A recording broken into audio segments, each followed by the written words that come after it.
Welcome to the Joseph Goldstein Insight Hour. This podcast is an expression of our shared interest in self-discovery. Join Joseph as he shares his deep knowledge of the path of mindfulness. If you are interested in supporting this podcast, please go to BeHereNowNetwork.com/Joseph.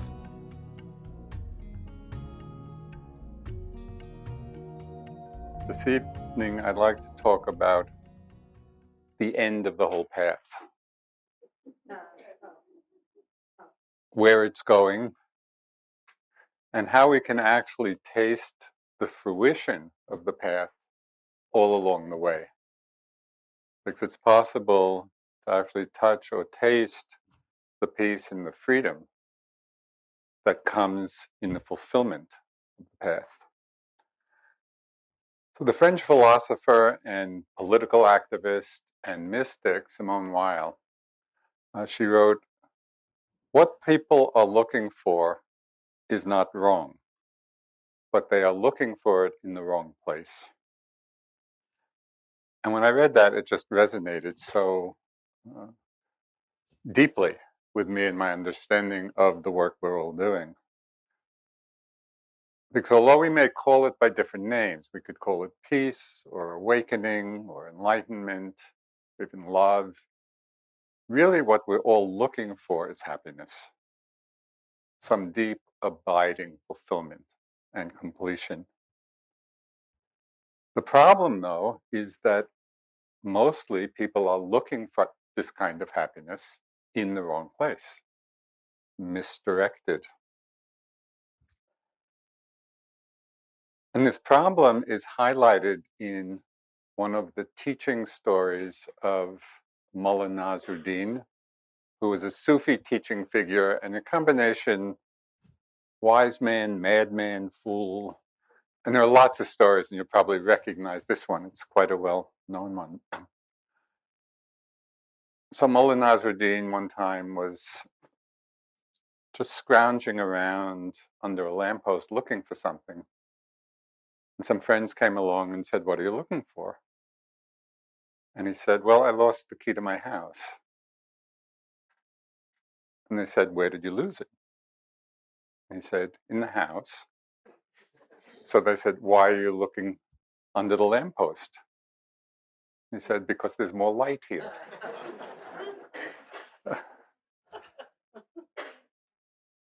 And it's just this misdirected craving and desire for happiness.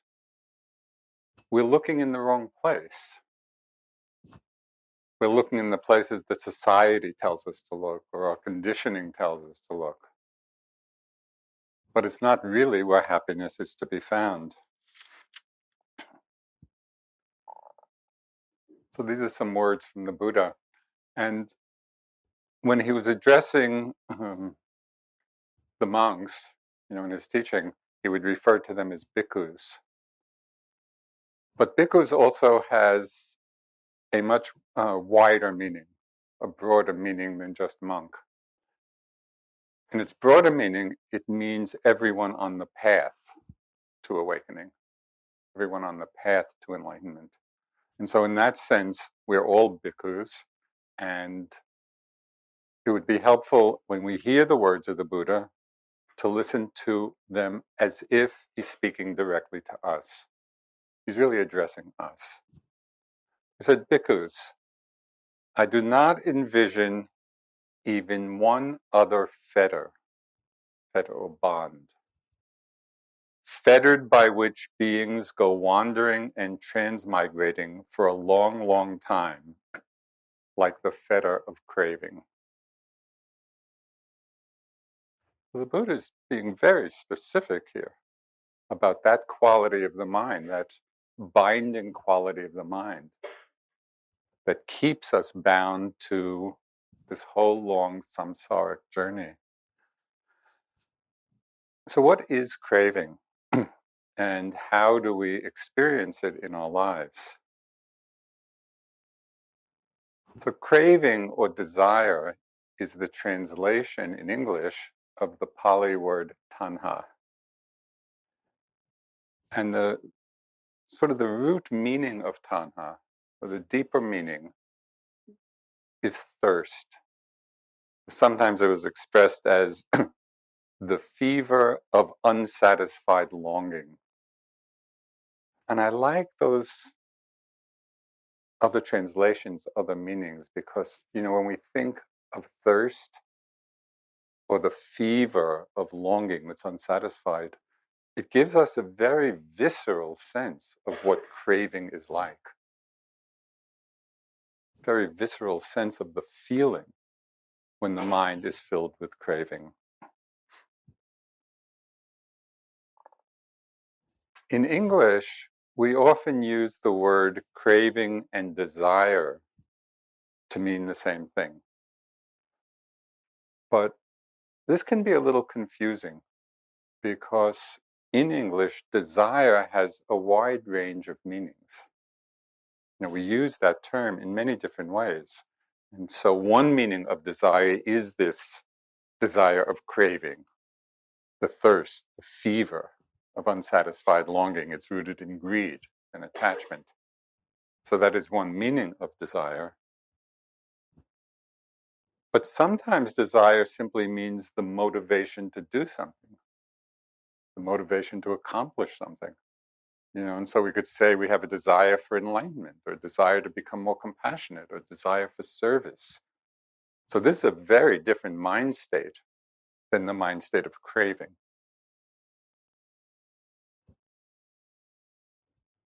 So this evening, I'm going to be using these two terms interchangeably, desire and craving.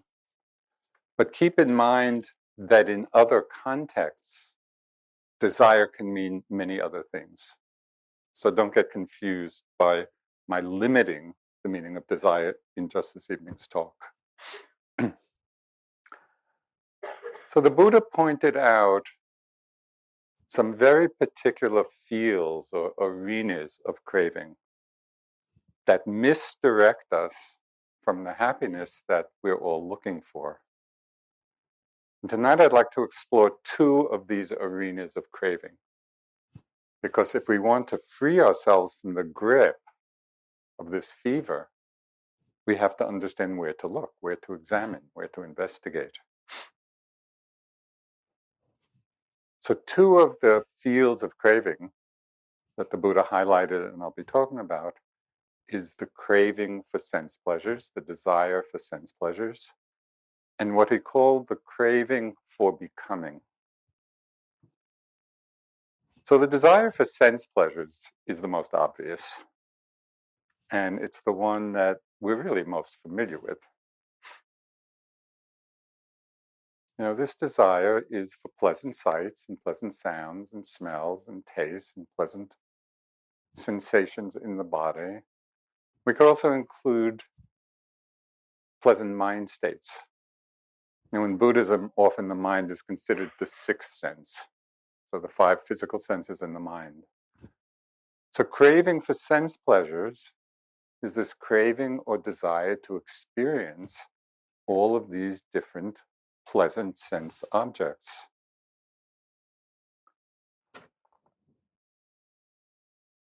What makes this so interesting to me is that our engagement with desire for sense pleasures is just our usual engagement with life, with the world, enjoying and wanting what's pleasurable and trying to avoid as best as possible what's unpleasant or disagreeable.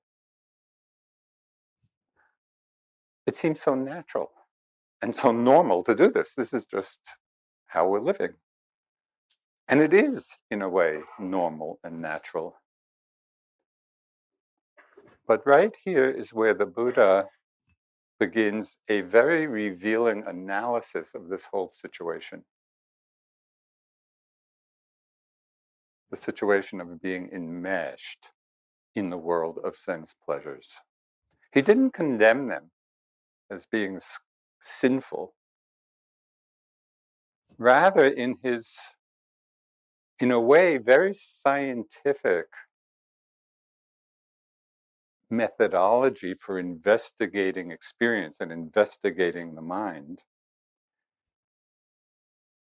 it led him to ask some very basic questions about these kinds of experiences.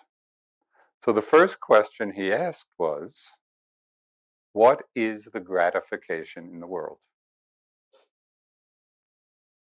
Okay, so that's a fundamental question. We're living in the world, we're engaged in the world. What is the gratification in the world? As a young prince, before he left home on his quest for enlightenment, he thoroughly enjoyed all the various strands of sense pleasures, and they're very elaborate descriptions, of all the ways he was enjoying himself. So these pleasures were not foreign to him. This was not outside his realm of experience. Then, as it's told in the suttas, and sutta is the Pali word for discourse. So as it's told in the suttas, the thought came to him, whatever pleasure and joy there is in the world, that is the gratification in the world. So he's talking about the gratification of joy and pleasure. If there were no pleasure and joy in the world, beings would not become enamored of it. Okay, so we're beginning to see something here. Why do we become enamored? Because we're gratified, and it is gratifying to experience the joys and pleasures of life.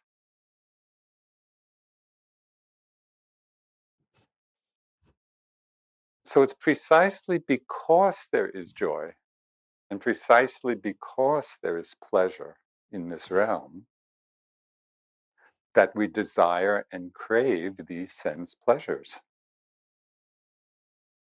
If they weren't enjoyable, we wouldn't be craving them. So that's part of our experience. That's part of the reality. But rather than simply listening to the Buddha's words about this, it's always helpful to take the words and apply them to our own lives, to ask ourselves the same question that the Bodhisattva, the Buddha before his enlightenment, to ask the same questions of ourselves that he asked of himself. So I think an interesting exploration would be to consider, to reflect for each one of us, what is the gratification in our lives? What different experiences of body and mind do we become enamored of, that we want, that we desire? When we look both in ourselves and in the world around us, we see that our cravings and gratifications seem to come in a very wide range of intensities and frequency.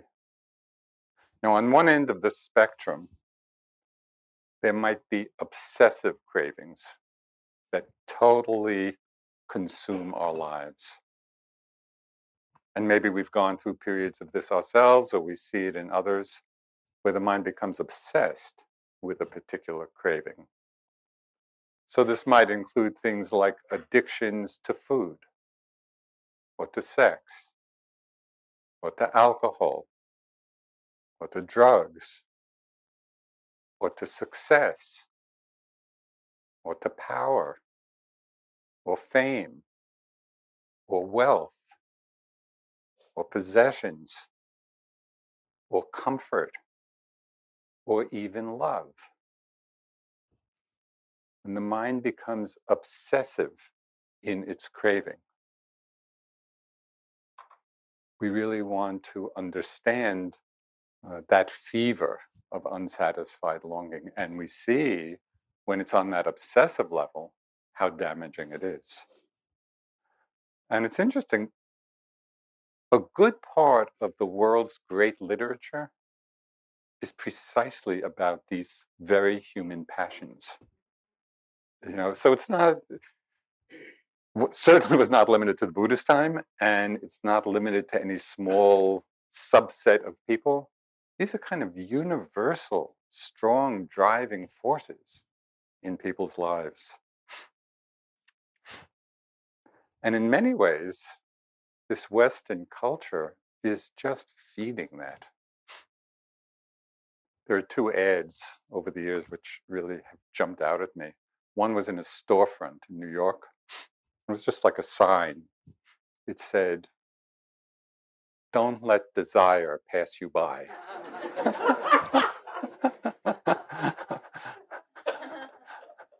And another one, and now, cigarette ads are no longer in magazines, but in the days that they were, there was one ad for some cigarette or other, and this very handsome and beautiful couple were there with a cigarette in their hands, and the caption was, "I don't let anything stand in the way of my pleasure." So these are the messages that we've been getting, throughout our lives. Don't let desire pass you by. Or we have many desires that may not be on the obsessive level. We may not be totally consumed by them, but still they may be a driving force for many of the actions in our lives.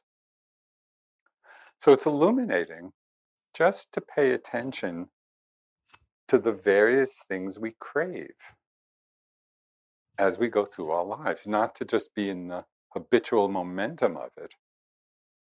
And this is the great power of mindfulness as we learn to pay attention to what's going on here on retreat and in our life. We can begin to see and notice, oh, this is where the craving starts to arise. We can also watch desires. They may not be obsessive and they may not even be powerful forces in our lives. I've noticed in a very interesting way, sometimes just noticing desires simply as these really quick, light passing thoughts in the mind. And it's interesting to see how even a light passing thought can be deeply rooted. So I'll just give you an example. I was on retreat, and this has happened more than once on one retreat. But I'm thinking of one particular time. So I was on retreat and I was doing walking meditation, and the thought came to my mind, oh, a cup of tea, that would be nice. And I noted it, just, wanting. Take a few more steps. Oh, a cup of tea. Noted, oh, just wanting. Cup of tea. Oh, wanting. I don't know, I must have noted it 10 times and then went for the cup of tea. Do you sometimes see how a tiny little blade of grass can push through cement? So the craving, the desire can be a very small, even trivial or insignificant thing. But the power of craving, the power of desire is very deeply rooted in our minds.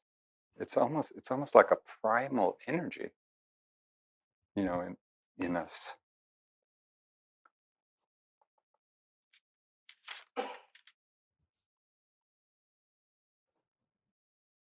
It's also interesting to watch how seemingly trivial momentary desires can sometimes, through repetition, strengthen into strong habits.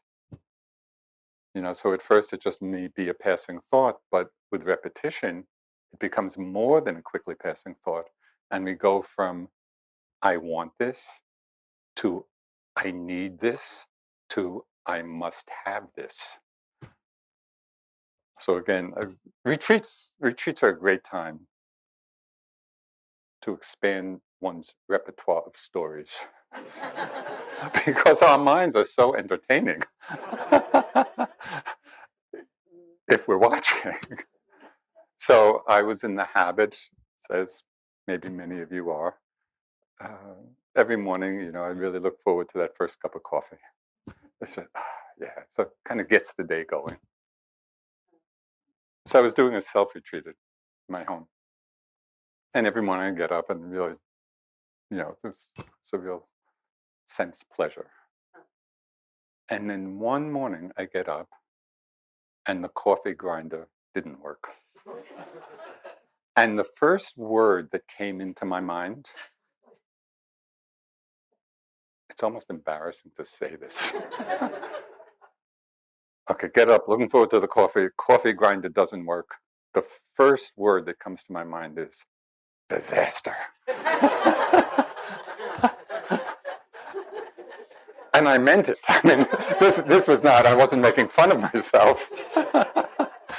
It felt like a disaster. Now, in the realm of human disasters. But that's what our mind does, you know. One yogi in an interview quite a few years ago came into an interview and was sharing their great discovery and phrased it, the mind has no pride. It'll do anything, it'll say anything, but it is helpful to have a sense of humor about it all. Now, with all these different patterns of craving, you know, whether it's the obsessive kind or a little less than obsessive, but still pretty demanding, or just momentary thoughts when they become habits, all these different realms of craving and desire, they're so familiar to us that they're mostly invisible. You know, we just take it to be who we are and how life is, and this is normal, and we're not paying attention to it because it's just so much part of who we take ourselves to be. Until we bring the power of mindfulness, the power of awareness to this deeply conditioned pattern in all of us.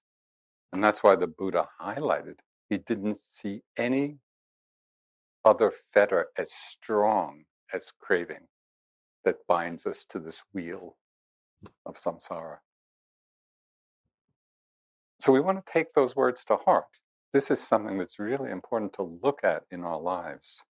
And the retreat environment is very conducive to doing this.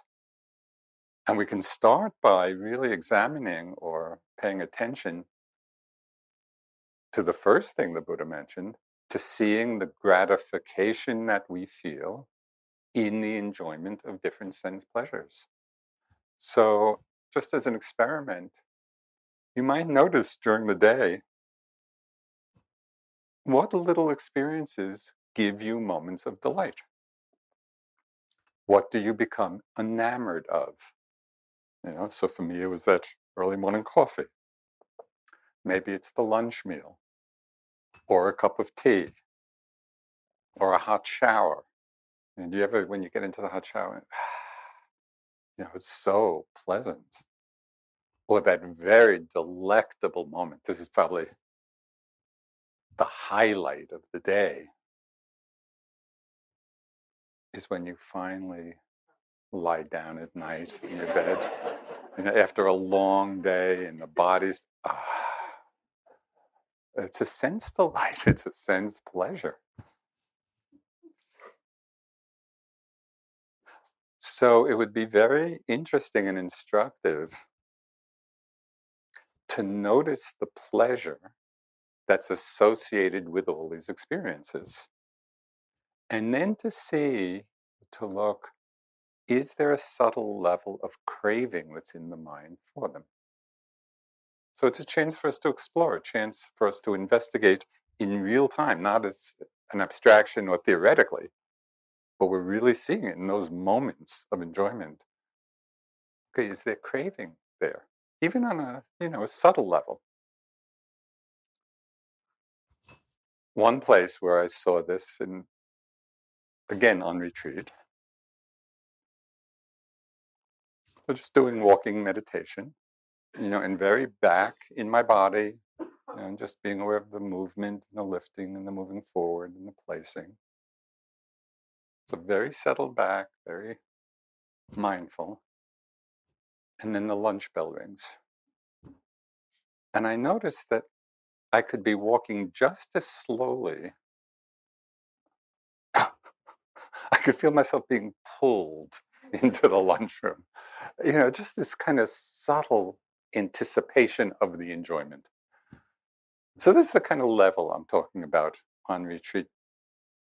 The beauty of this is you have nothing else to do. You have no other job, you know, and so you can really devote yourself to this very subtle inquiry of how these forces are working in us. Because out in the world, in the busyness of the world and our activities, it's hard to be quiet enough and still enough to really see all this clearly.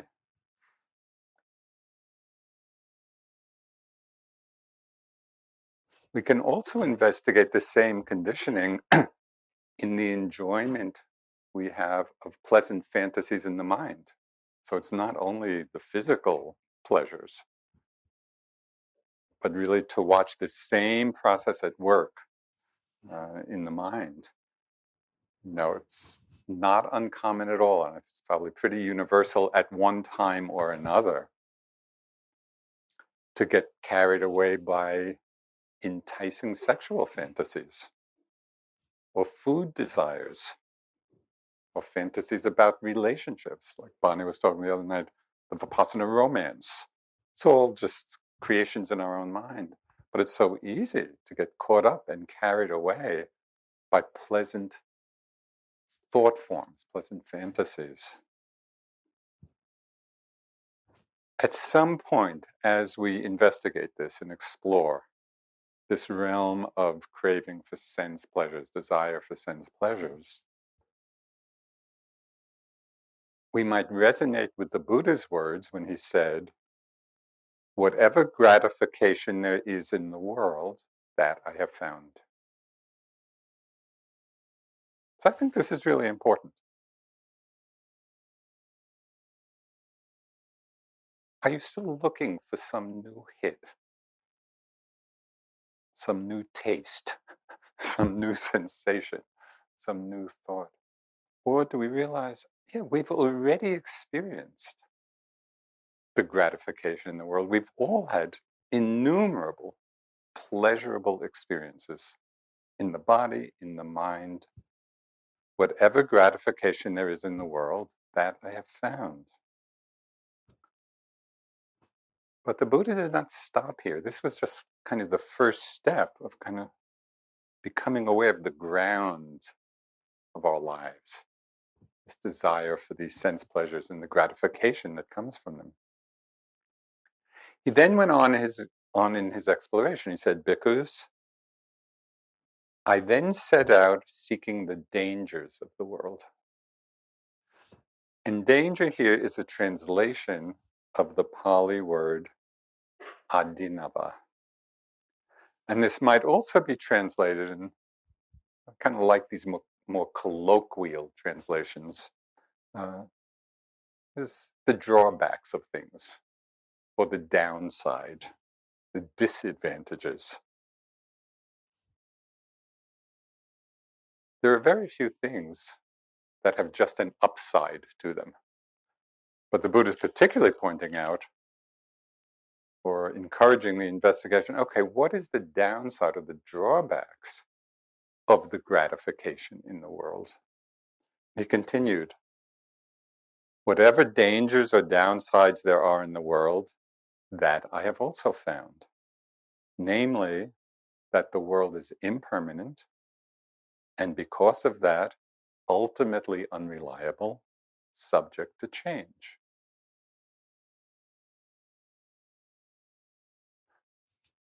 So we all know this conceptually. We could probably go up to anybody on the street in any town in America and ask them, do things change? This is not an esoteric truth, right? And probably everybody would say, yes, things change, but we're not living it. Because if we really were living it, if we really understood it deeply, we wouldn't get attached to things. Because we would know that whatever it is we're attached to, a craving, a desire, is going to change. And that's the drawback, that's the downside. But how many of us, in times when things are going well, and times are good, when we're enjoying the various pleasures, as we often are, for many of us, perhaps most of us, we lead pretty privileged lives, given what occurs in so many parts of the world. But even if we have difficulties in our lives, still there are many times when we are enjoying things and enjoying the pleasures. How many of us have the interest and even the courage to really ask the question of ourselves, well, in the midst of this, even as we're enjoying, well, what is the downside of this? What is the drawback? So there are several ways of understanding the drawbacks of sense pleasures. So it's good to become aware of them and reflect on them so we can integrate that understanding into the choices we make. First, we can reflect on the fact that in the end, sense pleasures do not deliver on their promise of happiness. I mean, we're enamored of them because we think this is going to make us happy.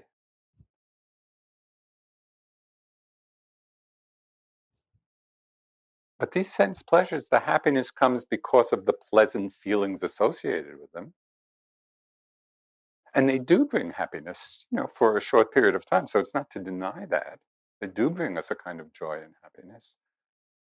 But precisely because they're so impermanent, they're so changeable, they're like bubbles in a stream. We have these moments of enjoyment and the happiness that may come from that, and then it's gone. How many pleasures, how many sense pleasures have you already enjoyed in your lives? Innumerable. Innumerable.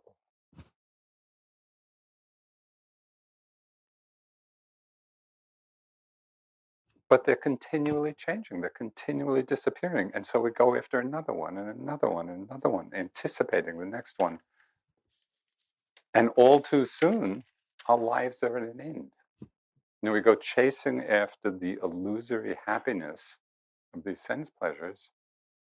And unless we start paying attention to the downside, to the drawbacks, we are just living in that forward momentum of desire and craving without ever coming to a place of completion, to a place of real peace, to a place of real contentment.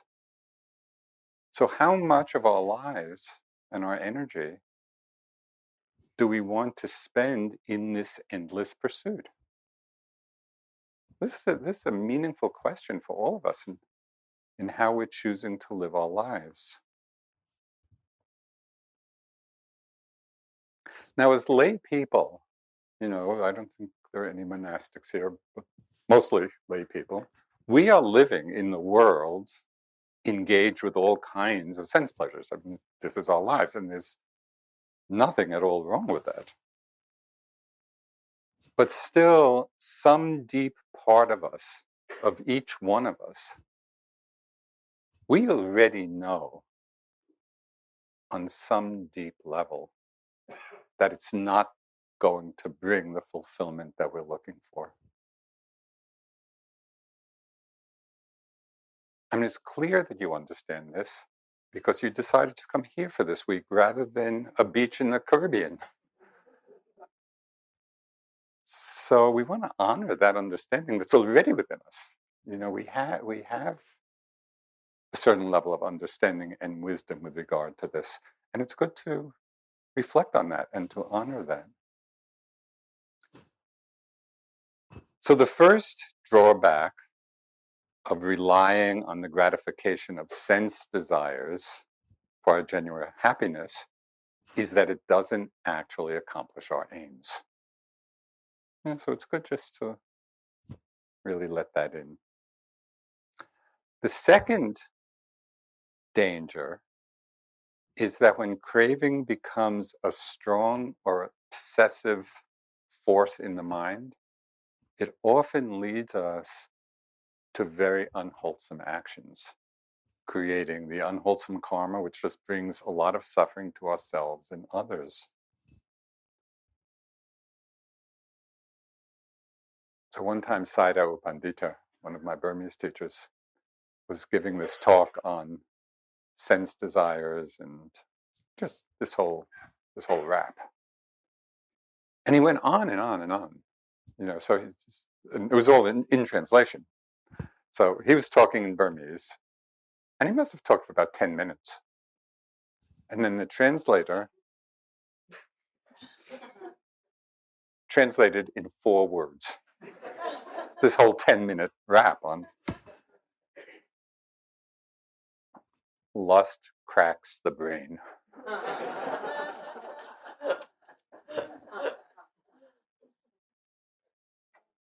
It is absolutely true.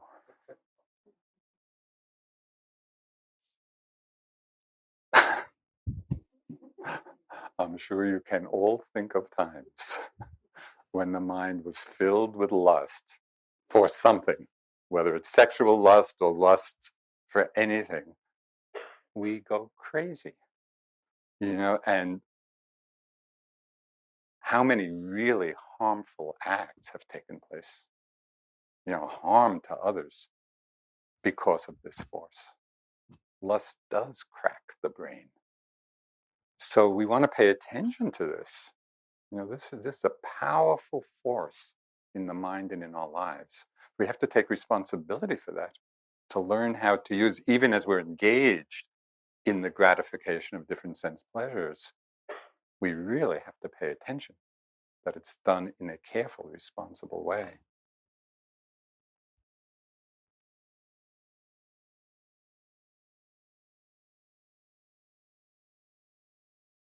It takes a lot of interest and sometimes courage for us to really look deeply into our hearts, into our minds, to see these patterns.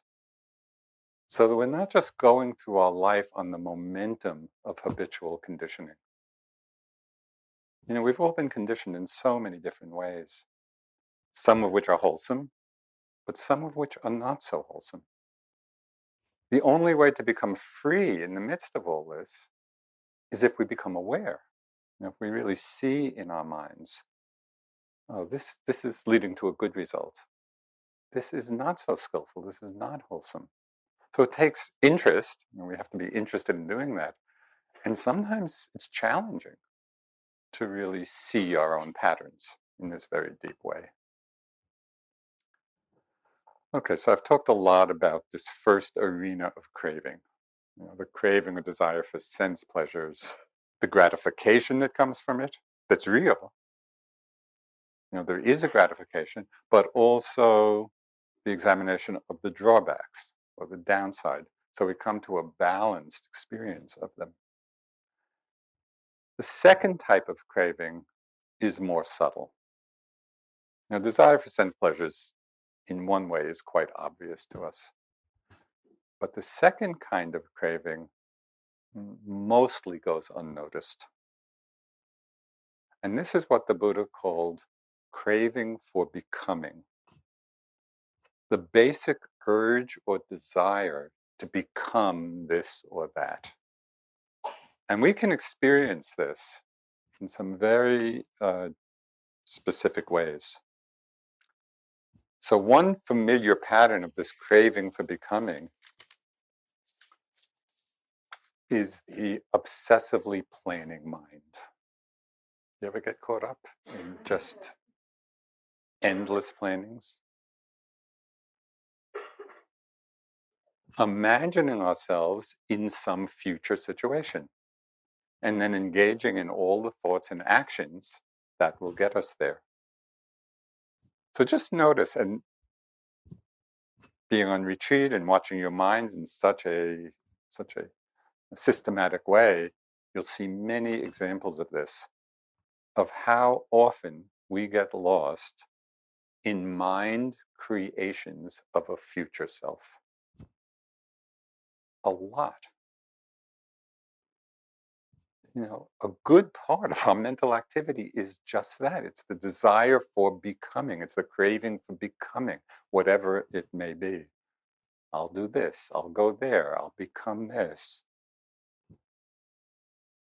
So being lost in all these thought fantasies about our future is just that kind of craving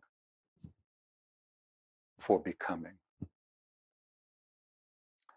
Keep in mind that this is very different than mindfully planning for things that need to be done. So I'm not suggesting at all that, okay, all planning is unskillful, and no. In our lives, we do need to plan, but there's a big difference between being lost in the future fantasy and being grounded in the moment, really be embodied and grounded and knowing, oh yeah, this needs to be done, I'll plan for it. But we're doing it from a place of groundedness in the here and now. We're not lost in some mind fantasy.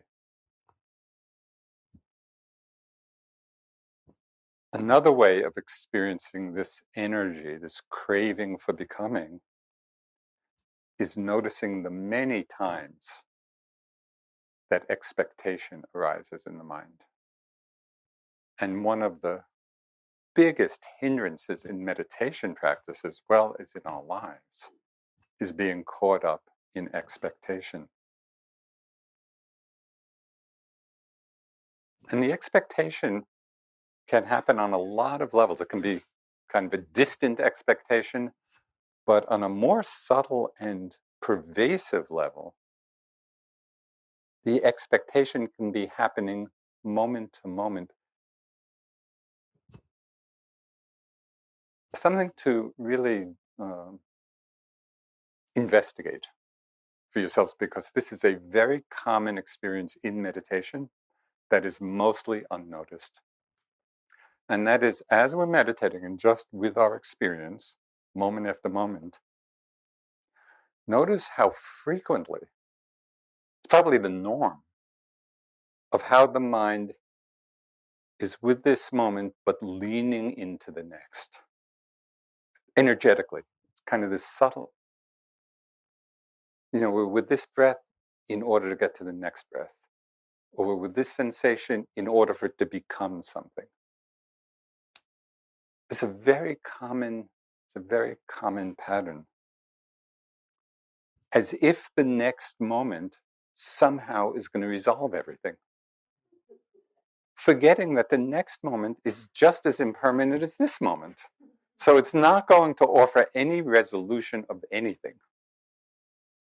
But we're so habituated to this craving for becoming. Some with this, in order for this, in order for this. And that's what keeps us caught.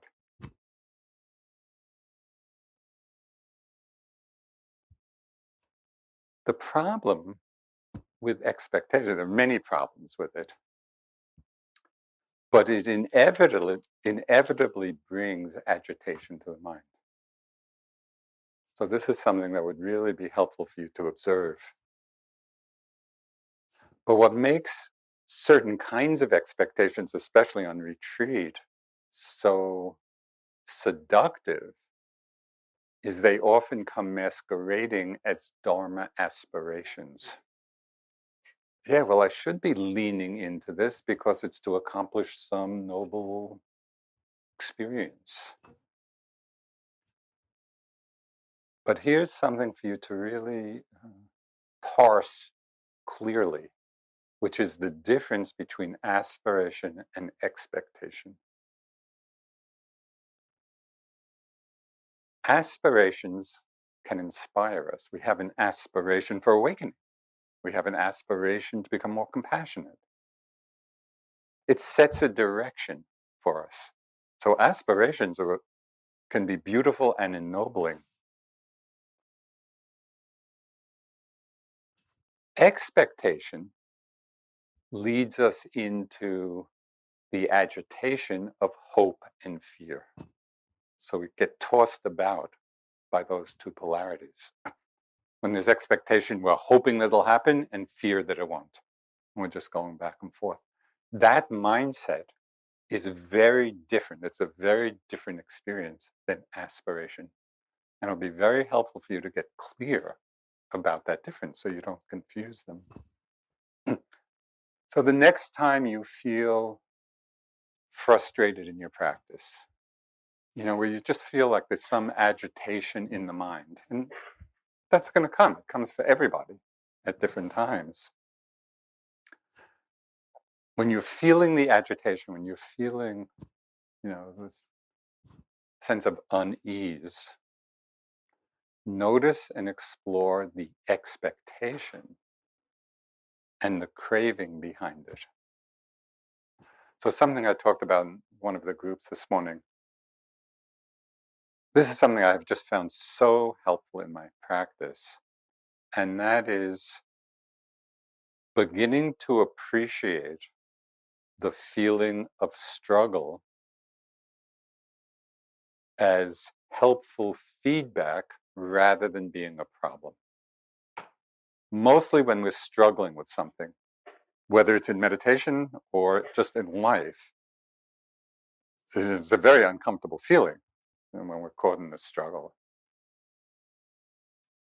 But actually, that feeling is telling us something really important.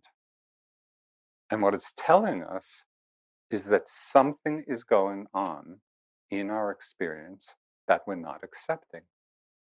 Because if we were accepting it, we wouldn't be struggling. A million examples come up in the meditation. You're sitting and you're struggling with some discomfort in the body. What is the struggle telling you? That you're not relaxed back and open to the unpleasantness. You're expecting it or wanting it to go away. So we're in a struggle. Maybe you're sitting and for the whole sitting, the mind's just wandering, just a run of thoughts and you're getting frustrated with that. What is that frustration? What is that struggle telling you? That you're not accepting of the fact that the mind is racing. So instead of seeing it as a problem, just, okay, racing mind. We just settle back and open to whatever it is.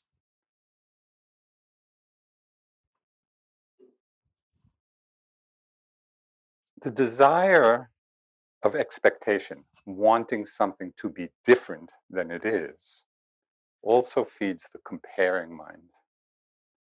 And that's one that's really a great torment. When our mind is just caught in comparing ourselves with others. Sometimes yogis get into competitive sitting. Oh, that person behind me, they were in the hall when I came in. They're still sitting there when I'm leaving, or whatever. The mind can spin out in a million different ways. So there's a big difference between being inspired by someone else's practice or life and getting caught up in comparing and self-judgment.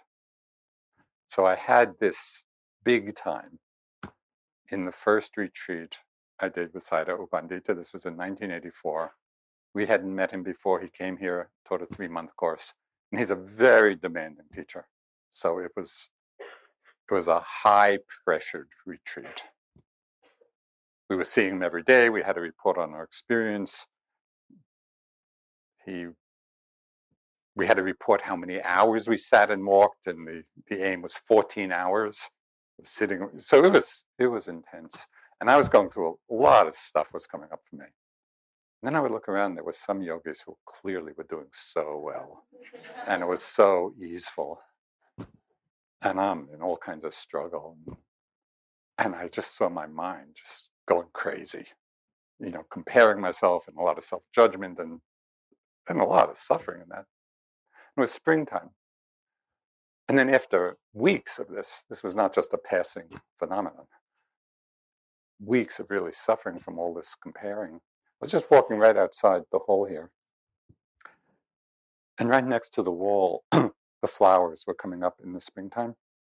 And I saw that some flowers had come up and were already blooming. Some, had emerged, but the flowers hadn't opened. Some were just poking out of the earth. And that was a great teaching for me. I realized, we're all unfolding in our own way, in our own time. And one flower doesn't compare itself to the other. Oh, that one has bloomed already. Why haven't I? So sometimes nature can be a great teacher for us. If we just tune into the harmony of nature and try to translate that into our own lives. So one of the easiest places to notice this craving for becoming, this leaning into the next moment, is to become aware of the very common feeling of rushing. And we're often rushing, even here on retreat, where there's no place to go or get to. But and what is rushing is when we're ahead of ourselves. Our mind is ahead of ourselves, and it's almost energetically we're toppling forward into whatever we think we have to be doing. And it doesn't have to do with speed. It can be rushing, moving very slowly, but there's that. Or we can be rushing, moving very quickly. There's a great line in one of the short stories of James Joyce in the collection The Dubliners. There's a famous line, you probably will recognize it. It said, Mr. Duffy lived a short distance from his body. How often are we living a short distance from our body? Now, a lot. So just in your time here, if you remember, really pay attention to that. So you pick up. That's really a craving for becoming. We're not back in the moment, simply open to this moment's experience. It's that craving for something in the future. And our whole energy body is responding to that.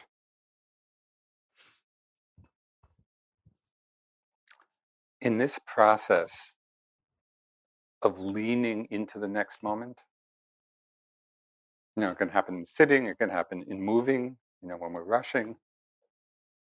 We're forgetting just an essential understanding of the whole practice. And that is that liberation is not about getting anything. It's not about getting. It's not about craving. It's not about holding on or clinging. It's all about letting go. And we can let go in any moment. You don't have to wait till the 9th day of the retreat to let go. Why not let go now? In every moment. So that's settled back. So the Buddha gave some very specific and challenging instructions for this. So really take this in, because he's just saying very directly how to live the awakened life.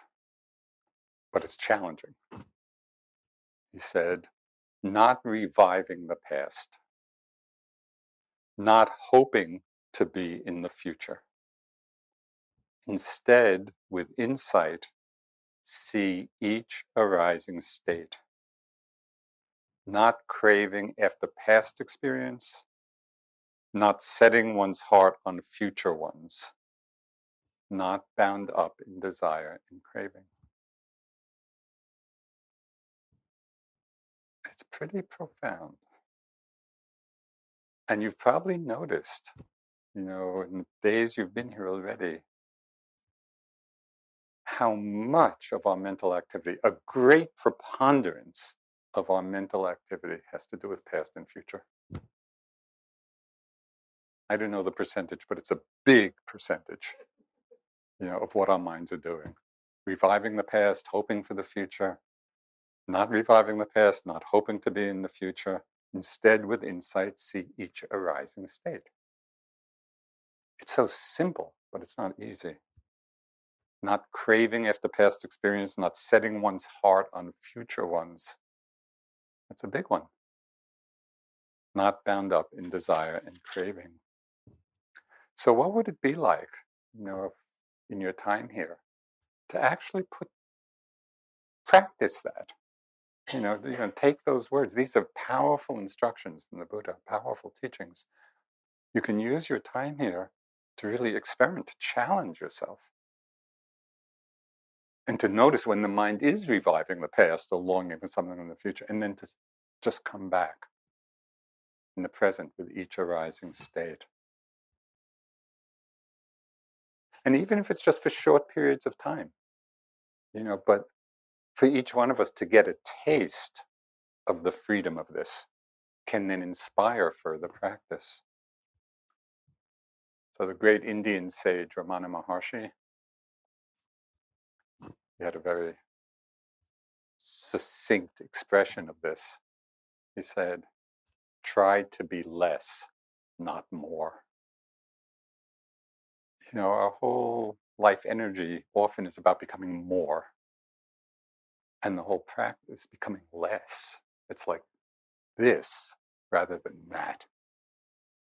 So we can watch for that. As you go through the day, there'll be many and countless times when you can play with that understanding.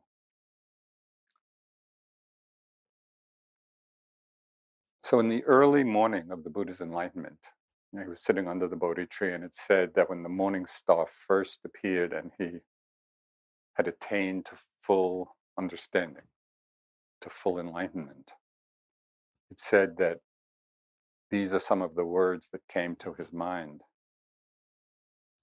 Realized is the unconditioned. You could say the highest peace. Realized is the unconditioned. Achieved is the end of craving. He's saying so clearly the nature of the liberated mind, the end of craving. So we can practice that. We can practice it in any moment, and we can also aspire for its complete fulfillment. And I think it's helpful just to have this very large framework of understanding of what the practice is about, because it's so easy to get caught up in the, momentary struggles and techniques and the minutiae of the practice, often losing sight of the big picture and what it's really all about. Realized is the unconditioned. Achieved is the end of craving. So I'd like to close with just a few lines from the Sufi poet Hafez.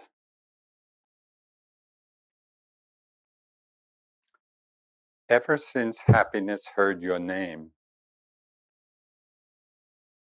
it has been running through the streets trying to find you. Let it catch up. And this is the way.